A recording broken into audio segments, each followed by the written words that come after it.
அடியவர்க்கெல்லாம் பொருளோடு புகழ் வருமே.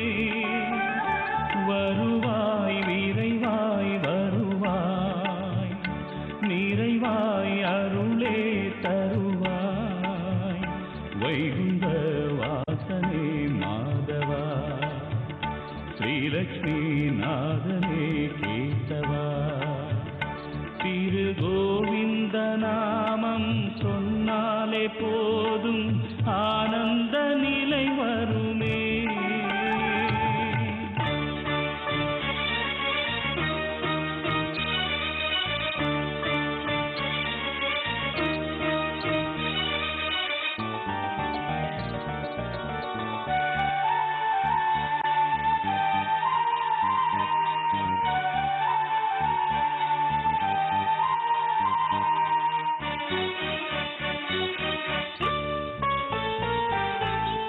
காலந்தோறும் தர்மங்கள் வாழ எடுத்தாயே அவதாரமே.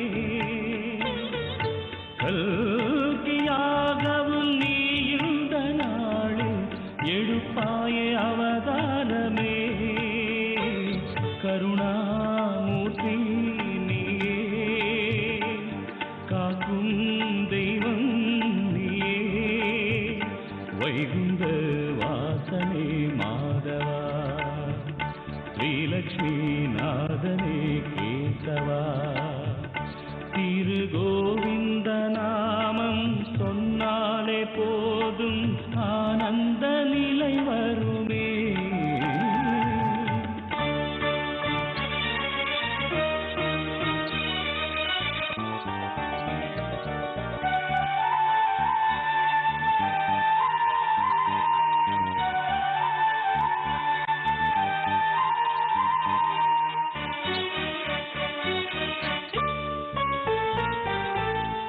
ஆதிமூலம் ஆனந்த ரூபம் கொண்டாயே நாராயணனே. ஆதியந்தம் ஏதுமில்லாமல் அருள் கூறும் பூரணனே. மலைமேல் வாழும் இறைவா, அலமேல் மங்கை நாதா.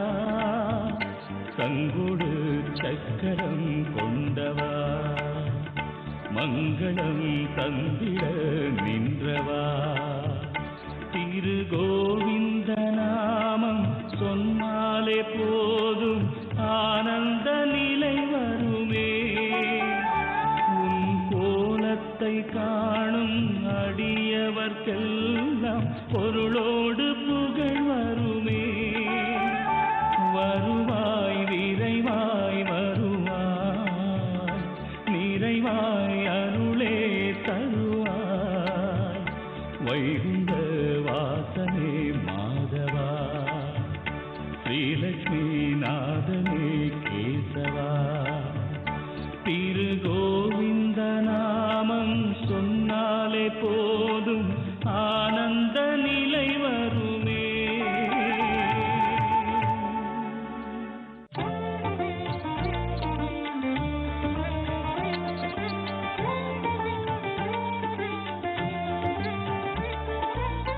யோகப்பட்டேன பத்தாங்கம் திரிநேத்திரம் சாந்த விக்கிரகம் தியாயே சமஸ்த தோஷக்னம் பாதாத்மஜமகல்மஷம் அஸ்மத் குருபியோ நமக. அனுமன் சுவாமிகள் ஆசிகளுடன் விகனச மகா குருவே நமக. இப்போ நிறைய மந்திரங்கள் சொல்லும்போது சில பேர் சில கேள்வி சந்தேகம் வருது சில பேருக்கு. அதாவது எல்லை தெய்வங்கள்னு நிறைய இருக்கும். அந்த எல்லை தெய்வங்களுக்கு வெவ்வேறு விதமான பேர் இருக்கும். இப்போ ரேணுகா தேவினா எல்லாருக்கும் தெரியும், திரௌபதி அம்மன்னா எல்லாருக்கும் தெரியும், கங்கை அம்மன்னா எல்லாருக்கும் தெரியும். இப்படி இல்லாமல் பலவித நாமங்களால் அழைக்கக்கூடிய, கிராம மக்களால் அழைக்கக்கூடிய கிராம தேவதை, எல்ல தேவதைன்னு நிறைய தெய்வங்கள் உண்டு. அதில் குறிப்பாக அம்மன்கள் நிறைய உண்டு. அப்படி பெண் தெய்வமாக இருந்து கேட்ட வரத்தை வாரி வழங்கி கிராமத்தை ரட்சிக்கக்கூடிய, நகரத்தை ரட்சிக்கக்கூடிய, ஜனங்களை பசு பட்சிகளை ரட்சிக்கக்கூடிய அந்த தெய்வத்தை, அந்த அம்பாளை ஜபிக்கிறதுக்குன்னு ஒரு விசேஷ மந்திரம் உண்டு. சரி, இந்த ஜபம் அந்த அம்மன் சன்னிதானத்தில் உட்கார்ந்து இல்லை அந்த அம்மன் படம் வைத்து இல்லை அந்த அம்மனை குறித்து மட்டும் ஜபிக்கணுமா அப்படின்னா அதுக்காக மட்டுமான அது வாஸ்தவம் தான். சரி, இந்த பரமேஸ்வரி மந்திரத்தை ஜபித்தா கிடைக்கக்கூடிய பலன் என்ன அப்படின்னா, இந்த மந்திரத்தை ஜபிக்கக்கூடியவர்களுக்கு சாதாரணமாக சமூகத்தில் நல்ல அந்தஸ்து கிடைக்கும். அரசியலில் ஈடுபடக்கூடியவர்களுக்கு அதில் ஒரு நல்ல வெற்றி திருப்பம் கிடைக்கும். அதே மாதிரி அரசாங்க சம்பந்தமான தொழில் செய்யக்கூடியவர்களுக்கு, அரசாங்க கான்ட்ராக்டர்களுக்கு அரசாங்க ரீதியான நல்ல அனுகூலங்கள் கிடைக்கும். ஆனால் இது எல்லாமே நாங்கள் மறுபடியும் சொல்றது தார்மீகமான விஷயத்தில் பயன்படுத்தும் பொழுதுதான் நல்ல பலன்கள் உண்டாகும். தர்மத்துக்கு உட்படாத இல்லை அழிவை நோக்கி செல்லக்கூடிய எண்ணத்தோடு பண்ணால் பலிதமாவது கடினம். நாமும் வாழ்ந்து நல்லவர்களும் வாழ வேண்டும் அப்படின்ற சிந்தனையோடு ஜெபித்தால்தான் நீங்கள் கேட்ட, நினைத்த, எதிர்பார்த்த, ஆசைப்பட்ட, விருப்பப்பட்ட அந்த வாழ்க்கையாகப்பட்டது நல்ல செழிப்பாக அமையும். சிலர் தர்மஸ்தாபனம் ஆரம்பித்து அப்படியே நிற்கும், சிலர் அரசியல் பிரவேசம் பண்ணி அப்படியே நிற்கும். இப்படி முக்கியமான விஷயங்கள்லாம் தடை இருக்கும் பொழுது இந்த அம்பாளோட பெருமையை சொன்னால் கட்டாயம் அந்த பெருமையால் உங்களோட சிறுமை விலகி வெற்றி கிடைக்கும்.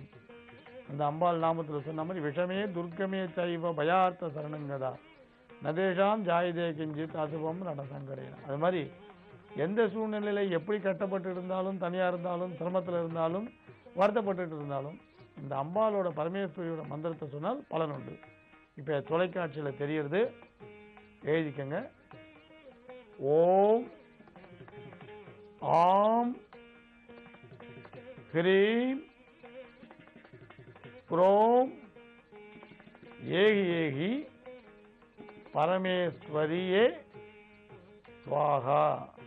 இந்த பரமேஸ்வரியை ஸ்வாகா அப்படின்றத பார்த்துக்குங்க. இந்த மந்திரத்தை குறைந்தபட்சம் 32 உரு ஜபிக்கலாம். தொடர்ந்து ஜபிச்சுட்டே வந்தால் வெற்றி நிச்சயம். அமாவாசை காலங்களில் ஆரம்பிக்கலாம். குரு உபதேசம் பெறுவது உத்தமம். இதை தொடர்ந்து செய்து அம்பாளோட அருள் வேண்டி நில்லுங்க. அவங்க நீங்கள் இஷ்டப்பட்ட தினத்தில் ஒரு வெண்பொங்கல் நைவேத்தியம் பண்ணலாம். நீங்கள் இஷ்டப்பட்ட சித்தின்றது அரசியல் வெற்றியாக இருந்தாலும், சமூக வெற்றியாக இருந்தாலும், சமூக அந்தஸ்தாக இருந்தாலும், இல்லை தர்மஸ்தாபனங்களை நடத்தி தடைபட்டு இருந்தாலும் அந்த அனைத்து விதமான தடைகளும் விலகி நீங்கள் கேட்ட நேர்மையான, தர்மமான, உத்தமமான சித்தி கட்டாயம் கிடைக்கும். நினைத்தபடி நடக்கும். சாமானியர்களும் இதை ஜபிக்கலாம். அதுக்குன்னு அரசியல் இருக்கவா, தர்மஸ்தாபனம் நடத்தக்கூடியவர்கள்லாம் இல்லை, சாமானியர்களும் நீங்கள் ஜபிக்கலாம்.